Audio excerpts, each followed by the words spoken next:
Bismillahirrahmanirrahim. Assalamualaikum warahmatullahi wabarakatuh.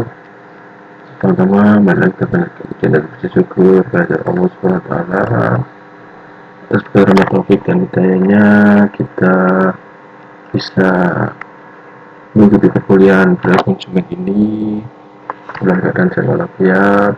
Salam tercurahkan kepada Nabi Muhammad SAW.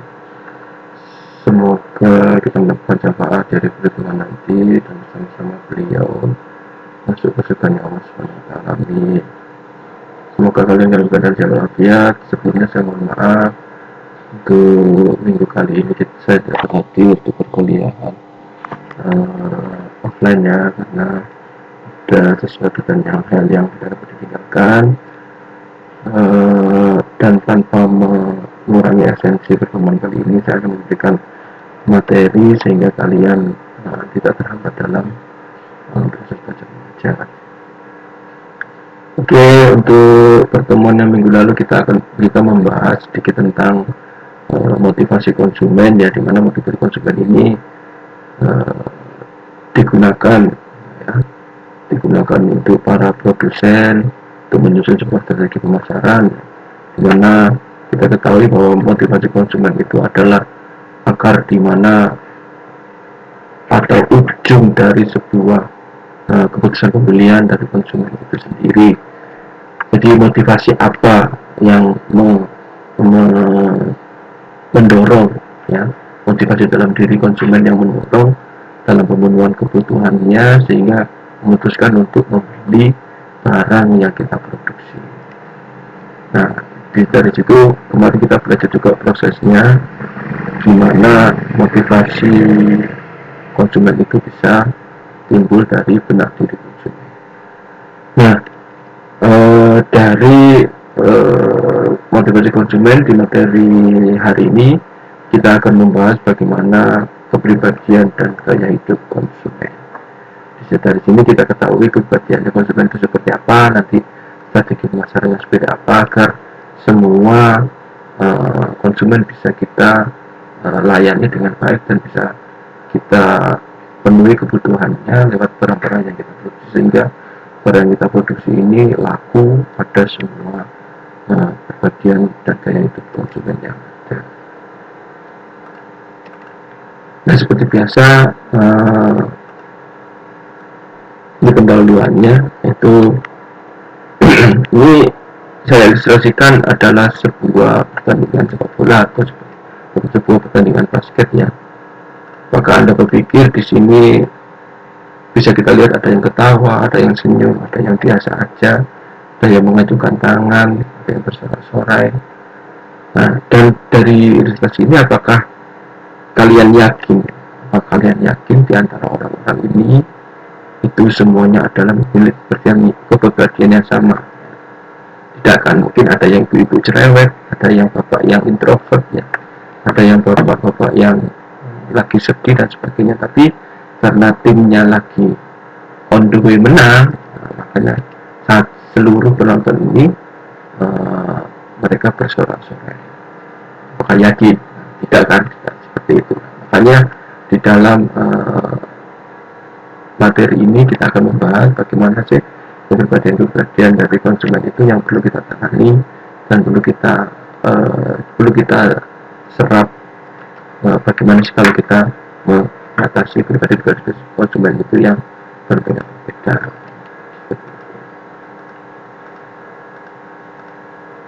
Nah, ini beberapa instruksi, ada yang apa lagi yang menangis, ya, ada yang lagi mikir lagi diputusin pacarnya, ya, lagi senang dia punya topi baru, ada yang Raffi Ahmad senang ketemu dengan Ayu Ting Ting. Jadi setiap orang yang memiliki respon berbeda ketika menghadapi sesuatu masalah. Hal ini yang membuat setiap individu itu menjadi unik.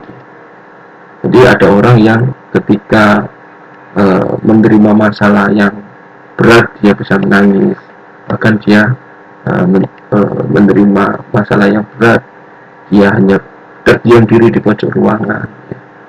Nah, karakteristik yang unik itulah yang dinamakan kepribadian. Ada yang meskipun dalam benak dirinya itu sedih karena dituduh sebagai pelakor misalnya ke Ayu Ting Ting sama Raffi Ahmad ini, tapi ketika dia bertemu di panggung dia happy aja, senang gitu, kayaknya tidak ada apa. Raisa yang mungkin lagi ketemu ini ya, endorse topi misalnya gitu ya, kayaknya senang kayak gini. Jadi karakteristik unik itulah yang dinamakan kepribadian. Nah, bagaimana menurut para ahli? Ini ada beberapa ahli yang mengungkapkan pengertian dari kepribadian. Ini ada dari Zygmunt Kanuk, Angel Black dan Minarat, ada Mowen dan Miner dan Solomon, itu merupakan ahli-ahli kebanyakan ahli pemasaran ya. Zygmunt Kanuk tahun 2000, karakteristik psikologis seseorang, bagian itu karakteristik psikologis seseorang yang menentukan dan merefleksikan bagaimana seseorang itu merespon lingkungannya. Ini menurut Eli dan Minarat, kepribadian berarti banyak hal.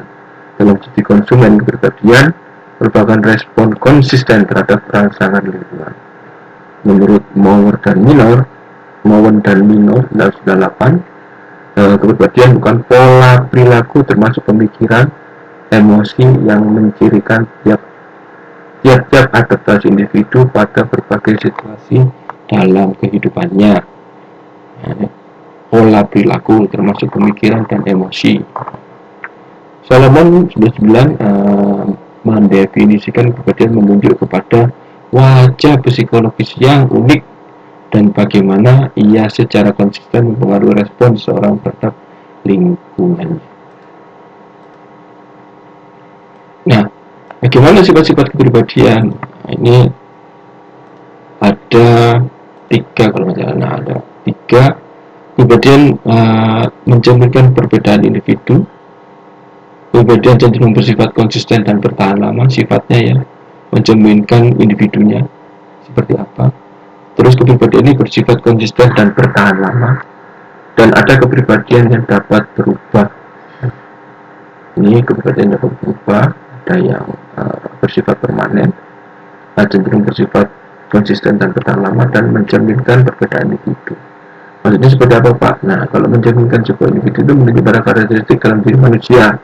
Dan manusia memiliki karakteristik yang berbeda, sama mungkin, tapi hanya satu karakteristik. Jadi maksudnya itu menunjukkan karakteristiknya seseorang. Ada yang beda meskipun sama ya, misalnya A sama si B, misalnya si Zainul sama si Hasan misalnya, memiliki karakteristik yang sama, tapi pasti ada yang berbeda. Maksudnya seperti itu. Kepribadian yang berbeda bisa diamati dari perilaku yang berbeda juga. Jadi kepribadian yang berbeda dia diambil dari perilakunya yang berbeda juga. Nah, ini mencerminkan perbedaan dari individu-individu tersebut. Nah, ada sifat kepribadian selanjutnya adalah kepribadian bersifat cenderung konsisten dan bertahan lama. Maksudnya gimana Pak? Jadi karakteristik individu itu terbentuk dari sejak kecil ya. Mungkin dipengaruhi oleh bapak ibunya, mungkin dipengaruhi oleh budayanya, lingkungannya. Nah, yang telah mempengaruhinya atau mempengaruhi perilakunya itu secara konsisten dalam waktu yang relatif lama. Mungkin kalian kalau istilahnya lingkungannya banyak orang-orang soleh misalnya, pondokan misalnya ya, mulai dari kecil terdengar lantunan ayat Quran mungkin ya, hadis-hadis mungkin. Nah, nanti di remajanya atau dewasanya dia pasti akan memiliki karakteristik yang pondokan seperti itu misalnya ya. Atau kalau kalian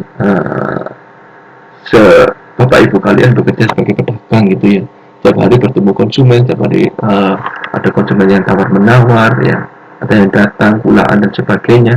Nah, nanti karakteristik pedagang itu akan tertanam pada diri kalian. Nah, ini karena berinteraksinya mulai sejak kecil dalam waktu yang lamanya, sehingga kepribadian ini akan bersifat konsisten. Kepribadian cenderung bersifat permanen dan sulit untuk dirubah. Dan ada yang kepribadian itu yang sulit dirubah, mungkin keras kepalanya, mungkin ya, teguh pendiriannya, mungkin ya. Itu karena dari kecil sudah berinteraksi dengan lama, dia sudah tahu bahwa orang yang memiliki kepribadian seperti ini harusnya seperti itu sifatnya. Nah, ini nanti akan terekam dalam pikirannya, sehingga dia akan bertahan lama dan terus memegang prinsip-prinsip tersebut ya. Sehingga kepribadian ini cenderung bersifat permanen dan sulit untuk dirubah, karena itu tadi, karena dia sudah banyak bersinggungan, terekam dalam pikirannya bahwa harus seperti itu. Tapi sifat kepribadian yang selanjutnya adalah kepribadian dapat berubah. Nah, ini meskipun permanen dan konsisten, tapi kepribadian bisa dirubah. Mungkin ya seiring berjalannya waktu, perkembangan ilmu pengetahuan ya, dia banyak menerima insight dari teman-temannya, nggak boleh gini, nggak boleh keras kepala, harus beradaptasi dengan mungkin seperti itu dari proses belajar, makanya dia bisa berubah.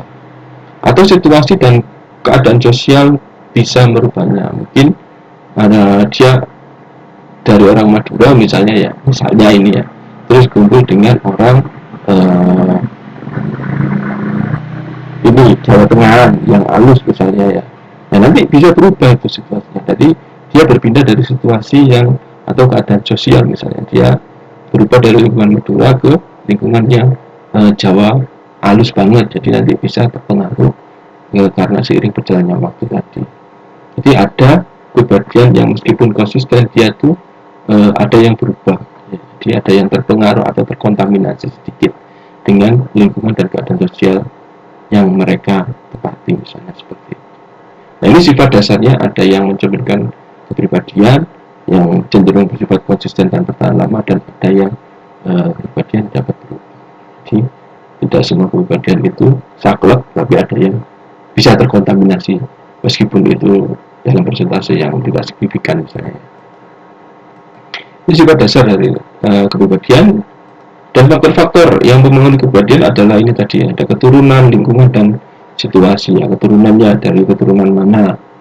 Dia dari keturunan Yai misalnya, atau dari keturunan Batak misalnya, dari keturunan Papua dan sebagainya. Ini adalah sosok fisik, daya tarik, wajah, kelamin, dan temperamennya akan berpengaruh ke sana, ya, ke kepribadiannya. Lingkungan, nah ini ada lingkungan, norma, budaya, keluarga, teman-teman, kelompok sosial, dan pengaruh lainnya yang dialami di lingkungannya. Situasi, nah itu bisa menimbulkan aspek-aspek lain dari kepribadian seorang, karena pada umumnya kepribadian individu itu mantap dan konsisten ya. Situasi misalnya ada perang misalnya ya, ada perang, ada bom nuklir, ada gempa bumi, bencana yang mengakibatkan dia bisa berubah kepribadiannya dari yang keras menjadi lembut misalnya, dari introvert menjadi extrovert gitu ya. Jadi situasi tertentu, misalnya ada kematian ibunya misalnya ya, ibunya meninggal atau bapaknya meninggal atau keluarganya hilang semua misalnya, terbawa tsunami misalnya, situasi seperti itu atau bencana alam yang mengakibatkan seorang itu akan berubah di situasi tertentu ya, bisa mempengaruhi kepribadiannya. Nah, kepribadian ini sudah lama diteliti oleh beberapa teori, ini beberapa peneliti ya. Ini Om Food, nah, ini bapaknya kepribadian ya. Dia sudah meneliti sudah lama.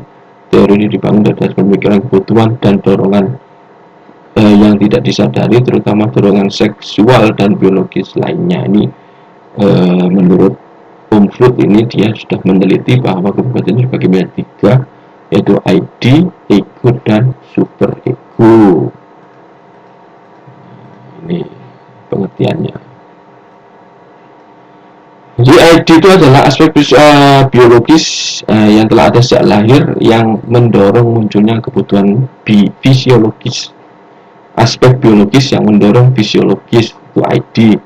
Ada ego, penengah antara ID dan super ego, yang bertujuan untuk memenuhi unsur fisiologis tetapi juga tetap sesuai dengan kaidah yang berlaku. Dan super ego adalah aspek psikologis pada diri manusia yang menggambarkan sifat manusia untuk tunduk dan patuh pada norma-norma sosial, etika, dan nilai-nilai masyarakat. Super ego merupakan pengendalian dari ID atau nafsu biologis. Nah, ini psikologi banget ya.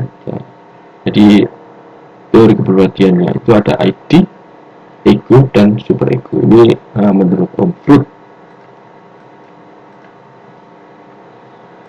Nah, bagaimana aplikasi dari teori Om Freud ini tadi ke pemasaran? Pemasar menggunakan teori kepribadian Freud dengan cara memahami kebutuhan fisiologis tersebut, seperti halnya sudah naluriah seorang laki-laki begitu tergila-gila dengan kecantikan seorang wanita. Maka tak heran pemasar menggunakan ikon seperti selebriti atau model cantik yang memakai pakaian minim atau dengan memakai produk mereka, maka wanita itu akan terlihat cantik, maka lelaki akan suka atau sebaliknya. Jadi dari teorinya Om Freud ini bahwa ada kecenderungan seksualitas atau seksiologi ya, apabila bahasanya dorongan-dorongan dalam diri itu yang digunakan, misalnya ketertarikan mas-mas terhadap wanita cantik, mas-mas terhadap wanita seksi. Nah, ini digunakan ketika dia memasarkan produknya ya. Atau sebaliknya ya, wanita suka mas-mas yang suspek, misalnya ototnya kelihatan kekar gitu ya, badannya nggak gendut, nggak jemblung kayak saya ya, misalnya seperti itu ya. Nah, itu digunakan untuk memasarkan produk-produk yang mereka pasarkan ya, kayak gini contohnya. Nah, ya kan, ini masnya ganteng sekali, terus mbaknya ada looks ya, dilihatkan bahannya dikit-dikit. Ini merupakan aplikasi dari teorinya Om Freud tadi. Ada Pons ya, Pons ini pakai mbaknya pasti cantik banget. Ini rambutnya aduh berkilau, padahal saya kalau pakai sampo pedi nggak begitu amat ya. Nah, tapi ini bisa menarik para lelaki untuk melihat, minimal mensuggest keluarganya bagaimana kalau kita pakai pentin biar rambutnya kayak mbak itu cantik banget. Ini ketertarikan seksiologis ya kepada wanita yang cantik, atau sebaliknya. Nah, kalau mas-mas ini ganteng banget kan ya kayak saya misalnya gitu ya, ini pakai Vaseline fashion wash. Oh iya tak, kalau kita pakai Vaseline bisa ngandung kayak mas itu misalnya, minimal sama lah, sama-sama lelakinya ya, bisa glowing kayak gini. Nah, ini aplikasi dari teori Freud itu ya. Makanya kenapa model-model itu dibuat begitu seksi dan begitu cantik, langsing-langsing semua, padahal di dunia nyata nggak seperti itu. Tapi ini aplikasi dari mereka bahwa ada sisi itu dari kepribadian dari manusia itu yang digunakan untuk pemasaran, jadi untuk menarik bahwa oh iya ada yang seperti ini dan seperti itu. Nah, ini dimanfaatkan dari teorinya Mas Freud. Nah, dalam penelitian selanjutnya ada yang dinamakan teori Neo Freud. Ini ada pembaruan dari teori Neo Freud adalah teori sosial psikologi, muncul karena ketidaksetujuan akan dominasi peran insting seks atau biologis dalam pembentukan kepribadian manusia.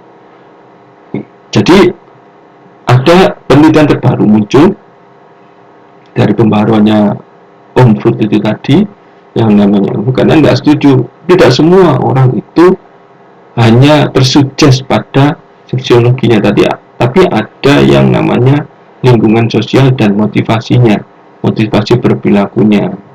Ini dari penelitian selanjutnya dari Om Freud itu, lingkungan sosial yang berpengaruh dalam pembentukan kepribadian manusia, bukan insting manusianya saja.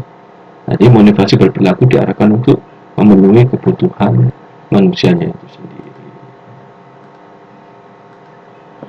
Nah, ada peneliti baru yang namanya Mbak Karen. Mbak Karen ini membagi kepribadian itu atas tiga kepribadian. Ada komplain, agresif, dan detached ya, gitu ngomongnya ya. Saya nggak bisa bahasa Inggris terlalu banget ya. Ada komplain, agresif, dan detached. Kepribadian yang memiliki ciri komplain ya, kepribadian yang memiliki ciri ketergantungan terhadap orang lain dicirikan dengan selalu mendekat dengan orang di sekelilingnya. Nah ini dia bergantung kepada orang lain ya. Jadi kalau nggak ada orang lain dia nggak bisa, tidak memiliki energi ya. Nah, dia selalu nempel kemana, ke Pak Prabowo misalnya, nempel terus Pak Prabowo, Pak Jokowi nempel terus Pak Jokowi, tergantung pada orang lain. Itu contohnya saja, bukan saya ada hal yang lain ya. Ya kayak kalian misalnya, ketua kelasnya Mas Mukibul misalnya, Mas Mukib ini pinter kayaknya gitu ya. Nah, jadi dia tergantung pada, kalau Mas Mukib gak masuk, dia juga gak masuk. Kalau Mas Mukib ke kantin, dia juga ke kantin. Nah, contohnya seperti itu. Nah, tahunya itu pacarnya misalnya itu ya, ya nggak tahu ya, itu tergantung. Jadi ada kepribadian yang tergantung orang lain. Jadi seperti Budi Lautan yang kayak gitu ya. Jadi suka ikut ke orang lain, selalu nempel. Ada agresif. Nah, agresif itu berarti dicirikan dengan adanya motivasi untuk memperoleh kekuasaan. Nah, ini teman-teman yang misalnya sukanya kepengen jadi ketua kelas, misalnya jadi pemimpin, dia punya leadership yang bagus misalnya, dia kepengen menguasai atau leader atau memerintah atau menduduki kedudukan tertentu, sehingga dia memiliki ciri kepribadian yang agresif. Nah, ini yang ketiga adalah deceit ya, apalah ya namanya ya. Selalu ingin bebas, mandiri, mengandalkan diri sendiri, dan ingin bebas dari berbagai kewajiban. Nah, ini entrepreneur biasanya, deceit ini. Orang ini tersebut biasanya menghindari orang lain. Ini sukanya menghindari orang lain, jadi nggak suka bersosialisasi, ingin menekan diri sendiri. Introvert kayaknya ya. Nah, ini pengembangan dari introvert mungkin. Nah, itu dia ingin bebas mandiri, mengandalkan diri sendiri, dan ingin bebas dari kewajiban apapun. Bebas pokoknya, bebas. Orang tersebut biasanya menghindari orang lain. Nah, ini Mbak Karen ini mendefinisikan atau meneliti bahwa kepribadian itu sebenarnya dibagi menjadi tiga. Kemudian agresif dan deceit. Nah, selanjutnya ini ada penelitian teori ciri, trait teori, menggunakan pendekatan kuantitatif mengukur kepribadian konsumen, trait atau sifat atau karakter yang membedakan antara satu individu dengan individu yang lain yang bersifat permanen dan konsisten. Menurut London de la Vita ini 93, teori ini didasarkan pada tiga asumsi, yaitu individu memiliki berbagai jenis tapi memiliki derajat perbedaan yang tertentu perilaku tersebut, dan jika perbedaan dapat diukur maka perbedaan tersebut dapat menggunakan kepribadian individu tersebut. Nah, ini menurut penelitiannya London de la Vita 93 ini ada yang namanya teori ciri atau trait teori, menemukan bahwa ada kepribadian yang lain yang mungkin diteliti oleh Mas Fruit sama New Fruit sama Mbak Karen tadi, diteliti lagi di tahun 93. Ini ada teori trait. Nah, ini ada ini lanjutannya dari teori Mbak Labita dari London de la Vita tadi, bahwa ciri kepribadian dari cattle ada pendiam, ada bodoh, cerdas, labil dan sebagainya sampai 12, relax dan tense. Ada group dependent, konservatif, ada self-absorbed. Nah, ini banyak lagi tahun 93. Ini di Kathleen juga tahun 93 lebih mungkin ya. Nah, ini ada, dia mendefinisikan ada ciri-ciri kepribadian. Ini ada penelitian dari Black Angel Minarat tadi, ada diri sosial, santai, dan kontrol diri. Ini ada penelitian lagi ciri kepribadian dari Angel Black dan Minarat. Itu tadi kepribadian ya, yang merupakan kita bisa manfaatkan tadi kayak ego, ID dan super ego tadi dimanfaatkan untuk bahwa konsumen itu punya dorongan seksual yang bisa dimanfaatkan untuk menarik konsumen lewat dorongan seksualnya itu tadi. Nah, tapi ada pembaruannya, yaitu teori neurofood dan Mbak Karen tadi. Dan selanjutnya diteliti lagi tahun 93 ada teori ciri, ya, trait teori, ya, badan itu dibagi menjadi banyak lagi oleh Kettle 16 dan Black. Angel Minera juga meneliti bahwa keberadaan itu ada sosial dan sebagainya tadi. Nah, ini yang nantinya bisa dimanfaatkan di strategi pemasarannya. Jadi keberadaan itu jadi bisa dimanfaatkan untuk bagaimana kita memasarkan atau membuat strategi pemasaran di produk. Nah, kita berpindah ke gaya hidup. Apa sih Pak gaya hidup itu atau lifestyle? Nah, ini ada beberapa ilustrasi gaya hidup.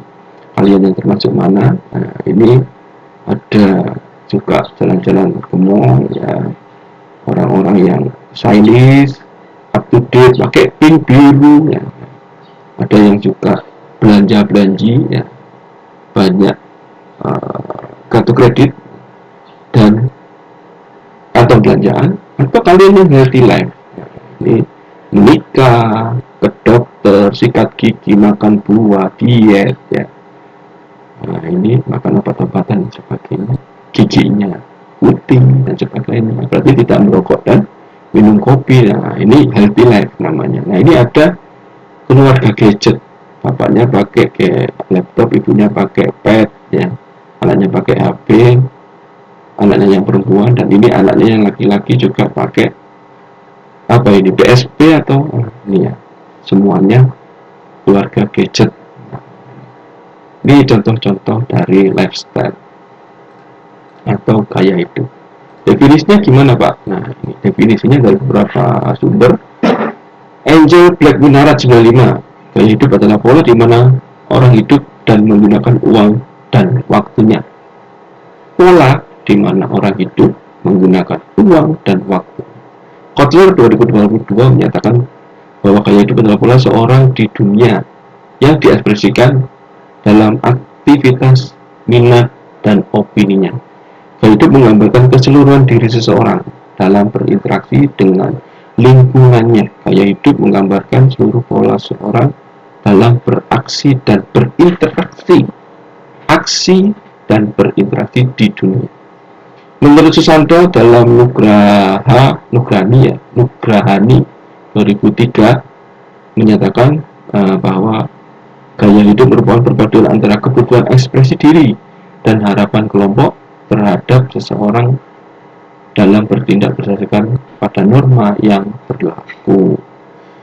Nah, pokoknya gaya hidup ini adalah bagaimana orang itu menjalani kehidupannya, ya, baik itu ketemu masalah atau menghabiskan waktunya atau menghabiskan kekayaannya dan sebagainya atau uangnya, ya, itu merupakan gaya hidup. Nah, gaya hidup secara luas didefinisikan sebagai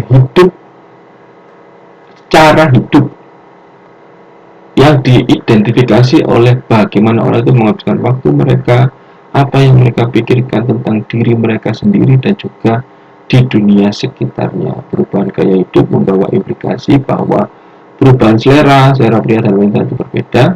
Kebiasaan perilaku pembelian, perubahan lain yang terjadi adalah meningkatkan keinginan untuk menikmati hidup. Nah, perubahan gaya hidup membawa implikasi pada perubahan selera, kebiasaan dan perilaku pembelian. Nah, ini yang digarisbawahi bahwa adanya perubahan gaya hidup dari bad lifestyle menjadi good bad-nya atau healthy life tadi, itu akan mengakibatkan perubahan selera, ya. Jadi pertama dia sukanya McDonald, junk food, tetapi ketika dia healthy life berubah menjadi gaya hidup yang sehat, nah, maka dia tidak akan memakan lagi yang namanya junk food itu atau jeroan-jeroan itu, ya, misalnya seperti itu, ya. Nah, kebiasaannya juga dari yang malas-malasan menjadi suka berolahraga, misalnya suka ke gym. Nah, ini nanti akan mengakibatkan perubahan kebiasaan dan perilaku pembeliannya juga akan berubah. Jadi gaya itu nanti akan mengakibatkan perilaku pembeliannya juga akan berbeda. Yang dulunya membeli itu aja, sekarang dia membeli sayuran misalnya ya, terus berasnya ganti beras merah, dia tidak mau beras kentang, dia belinya ya membeli beras misalnya, atau rotinya ganti roti roti gandum dan sebagainya, yang mengarah ke kehidupan yang lebih sehat. Perubahan lain yang terjadi adalah meningkatnya keinginan untuk menikmati hidup, berbagai hidup, misalnya yang sudah tua-tua gitu ya, karena perubahan gaya hidupnya sudah tua, karena sudah tua ya dia hanya menikmati kehidupannya saja, seperti itu. Nah, apa sih Pak perbedaannya gaya hidup dan kepribadian? Nah, ini perbedaannya adalah kalau gaya hidup itu bagaimana seseorang hidup, bagaimana menggunakan uangnya dan bagaimana menghaluskan waktu mereka. Nah, kalau kepribadian adalah karakteristik internal yang memperlihatkan karakteristik pola pikir, perasaan, dan persepsi mereka terhadap sesuatu. Nah, ini kalau ini bagaimana memanfaatkannya, ini adalah perspektif internal, ya, bagaimana menilai sesuatu, pola pikirnya, perasaannya, dan seperti apa. Nah, ini perbedaan antara gaya hidup dan kepribadian. Nah, apa saja Pak faktor-faktor yang mempengaruhi gaya hidup? Nah, ini ada kegiatan, minat, dan pendapat atau pemikirannya. Nah, ini kegiatannya apa? Bagaimana konsumen itu menghabiskan waktunya? Kegiatannya apa saja? Dia misalnya jadi dosen, kegiatannya apa aja? Nah, ngajar, buat penelitian, pengemas, nah kegiatannya itu. Nah, terus minatnya, tingkat keinginan atau perhatian atas pilihan yang dimiliki konsumen. Minatnya kemana? Ya, minatnya mungkin ke gadget, ke laptop, ke IT misalnya. Nah, ini tingkat keinginan dan perhatian atasnya. Yang dibeli nanti kalau dia punya uang, mesti arahnya ke sana. Jadi minatnya mesti ke gadget misalnya, atau ke perkembangan IT dan sebagainya. Pendapat atau pemikiran, nah, ini yang mempengaruhi gaya hidup adalah jawaban. Pendapat atau pemikiran, jawaban sebagai respon dari stimulus, di mana semacam pertanyaan yang diajukan. Pendapatnya terhadap sesuatu ya. Ini merupakan faktor yang mempengaruhi gaya hidup seseorang.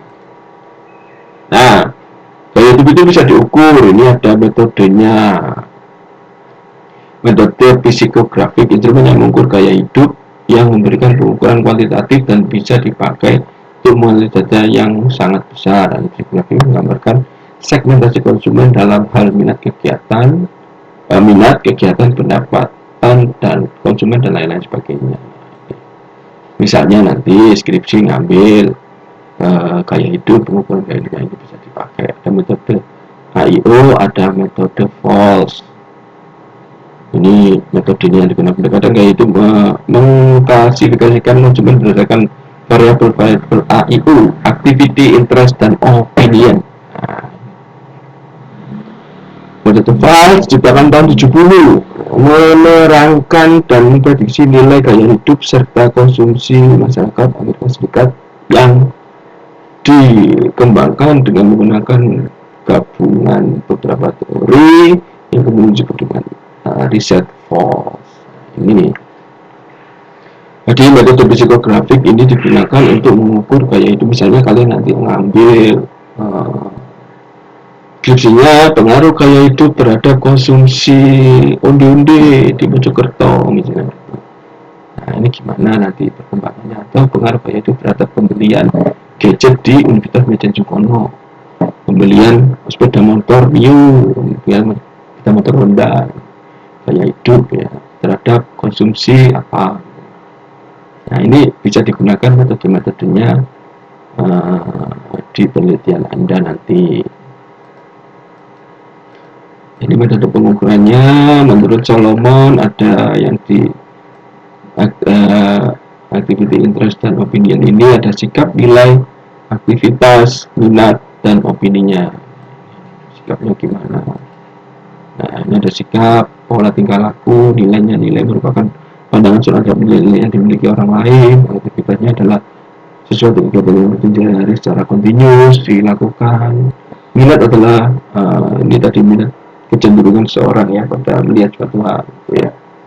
Opini atau tanggapan dan demografi ini yang digunakan dalam metode AIU. Nah, ini dimensinya. Aktivitas Anda bekerja, Anda sebagai apa? Aktivitas Anda apa? Minat Anda kemana? Opini terhadap diri sendiri, sosial, politik, bisnis, ekonomi, pendidikan. Nah, ini ada variabel, ada indikatornya. Demografi seperti itu. Usia, pendidikan, pendapatan, pekerjaan, keluarga, jenis. Nah, ini digunakan untuk buku demografi. Nah, ini ada metode false. Nah, ini verifikasi kayak konsumen Amerika menggunakan dikembangkan lagi false 2 merupakan instrumen yang terdiri dari 9 butir yang menggambarkan aspek psikologis dan 4 butir yang menggambarkan aspek demografis. Secara vertikal, kelompok dibagi menjadi sumber dayanya, pendapatan, pendidikan, dan keinginan kuat untuk membeli. Vertikal ke bawah menunjukkan sumber daya kecil yang dibagi berdasarkan orientasi. Orientasi diri itu ya, seperti ini. Orientasi dibagi menjadi 3 kategori, yaitu orientasi prinsip, orientasi status, dan orientasi tindakan. Nah, ini gambarnya high research, high innovation. Ini ada primary motivation, low research, dan low. Ada innovators, tadi ada survival. Orientasi kemana? Dia orientasi ke prinsip, status, atau tindakannya. Di sini ada yang ideal, ada yang achievement, ada self-expression, ada thinker, achiever, experience, believer, striver, dan maker. Ini nanti arahnya dia kemana? Kelompok orientasi dirinya. Ini penjelasannya. Kalau actualizer itu konsumen yang aktif, sukses, dan memperhatikan dan mengayomi orang lain yang memiliki kepercayaan dan harga diri tinggi, memiliki pendapatan dengan sumber daya yang tinggi. Ini eksekutif muda yang branded ya, ini bisa dimanfaatkan untuk segmen konsumen yang aktualisir. Branded, bagus barangnya, nah ini dia bisa menambah added value dari seorang ini dan menggambarkan bahwa dia adalah pengusaha yang sukses. Ini bisa dimanfaatkan untuk produk yang mana, strateginya kita apa, masuk nggak ke sana gitu. Terus ke bagian fulfill, ini adalah dewasa, bertanggung jawab, profesional, pendidikan baik, dan memiliki pendapat yang tinggi, terbuka pada ide-ide baru dan perubahan sosial. Ini biasanya wanita-wanita karier misalnya. Ini wanita-wanita karier yang mempunyai ide-ide baru, gagasan baru, yang istilahnya berpendidikan lah. Nah, ini jadi biasanya dia itu sukanya produk-produknya seperti apa sih, orang-orang seperti ini bisa dimanfaatkan dari hal ini. Jadi nanti barang cocoknya, barang seperti apa yang cocok untuk orang-orang yang profesional, bertanggung jawab, berpendidikan ini seperti apa. Nah, ini ada believers. Nah, ini pendapatan kecil, konservatif, lebih menyukai produk barat dan merek ternama. Nah, ini kayak kalian ini yang masih muda-muda biasanya suka pakai baju-baju yang bermerek atau ya menunjukkan bahwa kalau ada mereknya berarti itu mahal, misalnya seperti itu. Cenderung merek-mereknya itu sangat-sangat terlihat di barangnya gitu, nggak kecil tapi gede banget, kelihatan bahwa ingin menunjukkan bahwa dia itu sukanya ini produk-produk barat dan memiliki merek ternama. Ada achiever, di mana pendapatan tinggi dan orientasi status yang memperlihatkan kesuksesannya pada teman-temannya. Nah, ini sosialita ini biasanya. Nah, ini menunjukkan statusnya. Nah, ini ada Stiver ini kayak PKW itu loh. Nah, pendapatannya rendah tapi orientasinya status. Nah, bergaya meniru orang yang dikaguminya. Ini kayak Korean Japanese style gitu ya. Kebanyakan kan kalau orang TKW itu kan pendapatannya nggak besar nih, tapi dia kepengen show up dengan gaya-gaya wibu-wibu misalnya gitu ya. Tapi pendapatnya gitu, makanya dia penampilannya seperti ini. Ada experiencer konsumen dengan pendapatan tinggi, orientasinya pada tindakan. Mereka muda dan aktif. Nah, juga coba-coba seperti kalian masih ada. Nah, juga coba-coba dan sebagainya. Terus ada makers dan struggle. Kalau makers ini pendapatan rendah dan orientasinya tindakan, kurang menyukai dunia luar, menyukai yang luas, menyukai rekreasi alam, kurang menyukai dunia luar yang lebih luas maksudnya, dan menyukai rekreasi itu makers ya. Ada struggler, ada pendapatan yang paling rendah, rata-rata usianya 61 tahun, loyal terhadap satu merek. Ini bapak-bapak veteran misalnya, veteran, nah itu loyal terhadap merek. Nah, ini bisa dimanfaatkan bagaimana sifat-sifat dari gaya hidupnya orang-orang itu tadi ya, berdasarkan metode Volz. Nah, bagaimana gaya hidup dalam perilaku konsumen? Nah, ini kemudian ada karakteristik biologis dari setiap orang yang memandang respon lingkungannya relatif konsisten. Kemudian dapat merupakan suatu variabel yang berguna untuk menganalisis kepribadian konsumen. Jenis-jenis kepribadian dapat diklasifikasikan dan memiliki korelasi kuat antara jenis-jenis kepribadian tersebut dengan berbagai pilihan produk dan merek. Contohnya, konsumen dalam pemilihan produk mobil tidak hanya melihat kualitas dan mereknya saja, mereka juga melihat jenis dan harganya. Seperti itu. Kalau gaya hidup seseorang adalah pola hidup di dunia diasumsikan dengan kegiatan, minat, dan pendapat seseorang. Gaya hidup menggambarkan seseorang secara keseluruhan yang berinteraksi dengan lingkungannya. Gaya hidup juga mencerminkan sesuatu di balik kelas sosial seseorang. Nah, ini strateginya gimana? Nah, ini strateginya. Dengan memahami gaya hidup konsumen, pemasar dapat memperoleh manfaat sebagai berikut. Nah, ini pemasar dapat menggunakan gaya hidup konsumen untuk melakukan segmentasi pasar sasaran. Nah, ini segmennya di mana? Nah, gaya hidupnya healthy life, ya, berarti segmennya healthy life. Kita harus produksi seperti apa? Nah, seperti itu. Pemahaman gaya hidup konsumen juga akan membantu dalam memposisikan produk di pasar dengan menggunakan iklan. Nah, ini. Nah, itu tadi gaya hidupnya seperti apa? Apakah dia itu tadi Stiver atau achievement dan sebagainya, nanti bisa kita lihat posisi dari produk kita itu di mana, untuk memposisikan produk di pasar untuk kelas atas kah, menengah, atau bawah kah gitu ya. Jika gaya hidup diketahui, maka pemasar dapat menempatkan iklan pada media-media yang paling cocok. Nah, gaya hidupnya apa, biasanya orang lihatnya di mana. Nah, ini bisa kita lihat di sana. Mengetahui gaya hidup konsumen, berarti pemasar bisa mengembangkan produk sesuai dengan tuntutan dan gaya hidup mereka.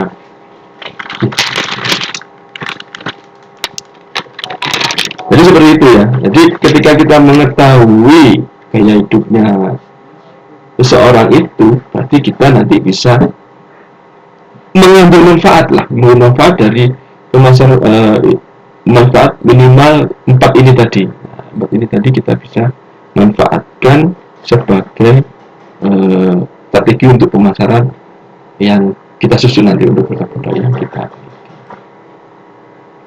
Oke, segitu aja pertemuan kali ini. Jadi ini ada tugas, jadi nanti dikumpulkan setelah pertemuan ini ya.